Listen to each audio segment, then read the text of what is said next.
Alright, so welcome back to F123. Now, this is going to be the beginning of a brand new series on the channel, a 4-part series of which I try and get in the top 3% of the world on all platforms in every single time trial.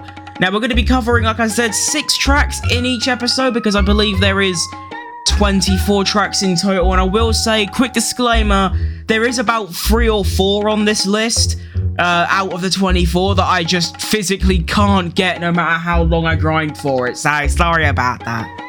Also, to quickly say before I begin, if you could spend the next 2 seconds and like the video, it'd be absolutely massive because it really helps the algorithm, helps my video get a few more views, you know what I mean? Anyway, so the first track is going to be, of course, Bahrain. Now, one thing that you'll notice about me is that I don't like medium and high-speed corners. I am a very slow, heavy braking corner kind of guy. Now, going into Bahrain, I did actually stream the first 4 or 5 of these laps, and you can see there, I actually went wide from the apex and found time. I realized that you don't actually have to, you can brake a lot later, go a lot wider, get on throttle earlier, gain a lot of time, which is lovely. Now, like I said, I don't like medium and high-speed corners, so through here, and especially through this section, it's just not fun. You know what I mean? That was pretty awful in terms of the line. Could have been a lot more linear, but I just don't like those corners. That corner I really like because, of course, it is a low-speed corner. And then here, I always kept going too short on this corner somehow, which, you know, I've got to be the only time trialist in history to actually, brake too early, even with the racing line on. And now through here, I kept, over-braking. I'd only use 50% brake, and I kept going too far. But I remember it worked once or twice. And then here, I really struggled for so many corners, and even that was a bit mid. But it was good enough, do you know what I mean? So as we approach the final corner, I'm 2.5 tenths up on my personal best, but of course, the personal best doesn't really mean much. It only matters if I'm in the top 3% or not. And as we come across the line, I'm going to set a 1 minute 28.631, which, as you can see, 7,145, but the crucial part, top 3%. Now, moving into our second track, we have Saudi Arabia. Isn't the track called the Jeddah Corniche Circuit? I believe it is. Now, with this track, I found it extremely tricky, and it actually took about 10-15 laps, because from my personal best, from about 3-4 months back, I was using way more downforce than I was now. This setup I'm using now is what the esports drivers use. Back then, I was just using what my rival was using. So, through this first sector, I was always 2 or 3 tenths down just because of the lack of downforce. But I managed to stay flat through that corner, kept it nice and close to the wall there, and didn't go over the curb. So, when the first sector appears, I'm only 13 milliseconds behind myself, which is really important because I'm running so much less downforce on the car. And then through this next corner, you've got to be committed because it's Saudi Arabia and it's a street circuit. But as you can see on the exit here, I actually clipped the wall a little bit, which probably lost me a fair decent bit of time because every slight wall touch, even the most minor, will scrub speed off the car. And through here, you've got to be overly committed. And as you can see, I actually went over the curb a little bit. Now, I did do this a few times on some previous laps, and I spun out. So I thought after this really good lap, I was actually going to lose the car there, but luckily I didn't. And now through this final corner, I really struggled because the car felt extremely, direct, if that's the right word. I'm not too sure, but that was pretty much spot on. And as I come across the line, it's going to be a 1 minute 26.611. And when we look at the leaderboard, 5,680, but more importantly, top 3%. Now, track number 3 is going to be Australia, Melbourne. Is it Albert Park? Or is that the old one? Anyway, yeah, so through the first corner, you got to be really careful of that bump. It's really, really tricky through there. It's almost one of those where, if you go 30% throttle, you're fine. 31% throttle, you're spinning. And then through this first sector, I just tried to keep it as smooth as possible, but I went too much on the curb here, which meant I couldn't get on throttle as early as I'd like. Now, of course, that is an easy flat corner. And going into Sector 1, I was actually 30 milliseconds down on myself, which that personal best you're seeing was only from like 10 minutes prior. However, through here, I have no idea why. It might just be the exit of the corner I got, but I actually managed to find my way back, and I'm now 26 milliseconds up.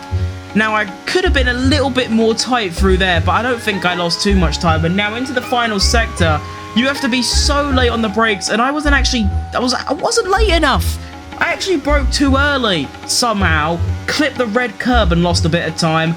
Overly confident through there, but managed to survive. Bit wide through there, but it's definitely manageable. And then through this final corner, I was 3/10 up on a previous lap and lost the car on the final corner, so I knew I was up, so I was being a bit cautious. And across the line, it's a 1:17.089. I really wanted to get in the 1:16s, but if we look at the leaderboard, it's nearly in the top 5,000, but more importantly, top 3%. Now, track 4 is going to be Baku. Now, this definitely took the longest of the 6 tracks I have today, just because it's a street track. I mean, one little wall touch invalidated your lap, 1 meter of braking too late or early, your lap's finished, just stuff like that. So yeah, I remember I had to do a lot of brake bias modifying, because even though I use ABS, you still can't always run just 50% brake bias. You have to sometimes change it. And through this next corner coming up, if I ran 50, I would start drifting. So I had to switch it to 52.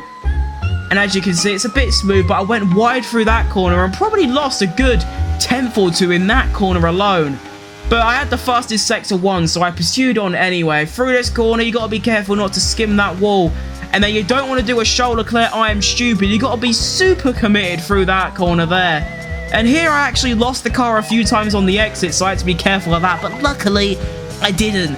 I survived. And now this next corner, you have to brake so much later than the game tells you.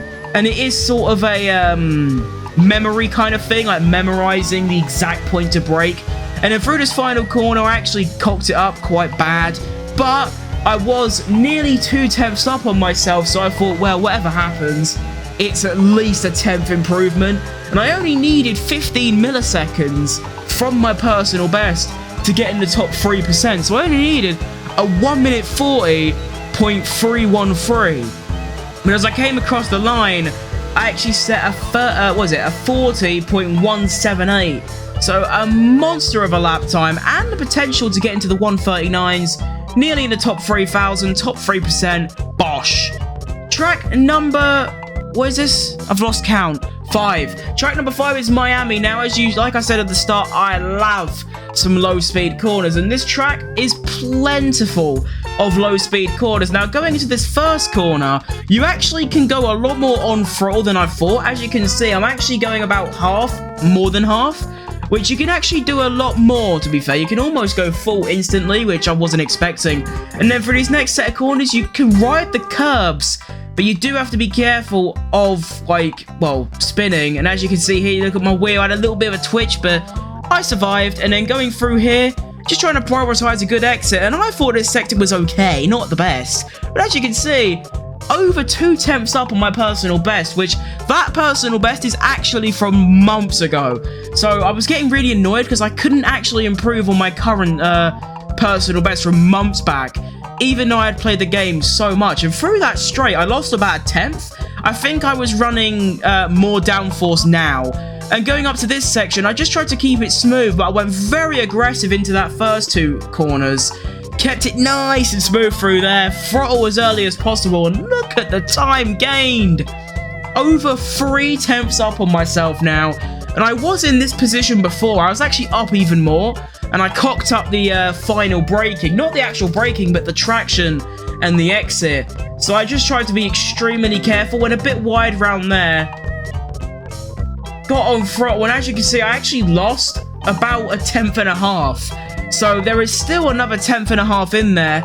However, I couldn't give 2 shits because we take a look at the leaderboard. 3,791, top 3%. Now for the final track of this video, it is going to be Imola, one of my least favorite tracks, purely because of the high and medium speed corners. There's only 1 or 2 low speed corners on the entire circuit. So I actually just didn't enjoy myself. This took quite a while as well. Now there's no audio because I was in a party with my mates and we were just screaming a lot. But going into the first chicane, I actually really struggled to get on throttle like as early as possible. And I kept like losing time from my personal best from like 10 minutes earlier through there. I'm not too sure why. I kept going off track there, like invalidating my lap somehow, even though there's probably just like a millimeter over a car's width to go off, and I somehow kept doing it. That kept happening way too often on Imola. I kept like going off track by about 1 millimeter, if that. So you have to be really careful of track limits around here. This corner I kept cocking up, especially through there, and the exit wasn't ideal, and I'm still down on my time to be fair, but I didn't need much improvement to get in the top 3%, but that was a massive chicane. And as you can see, I'm now 2 tenths up. I gained 2 tenths in that chicane alone. And now here you have to be super confident on the brakes to get involved. Get full throttle as early as you can. Bosh, nice clean exit. 1.5 tenths found. Stay close to the wall so you cross the finish line as soon as possible. Rival beat, personal best beat. And as you can see, it's in the top 3%. Easy. So that's going to be all for today for the first episode of getting top 3% in every time trial, except for 4 tracks that I absolutely despise. Hope you enjoyed it. Like I said, if you did, leave a like for the algorithm, and I will see you tomorrow. Bye-bye.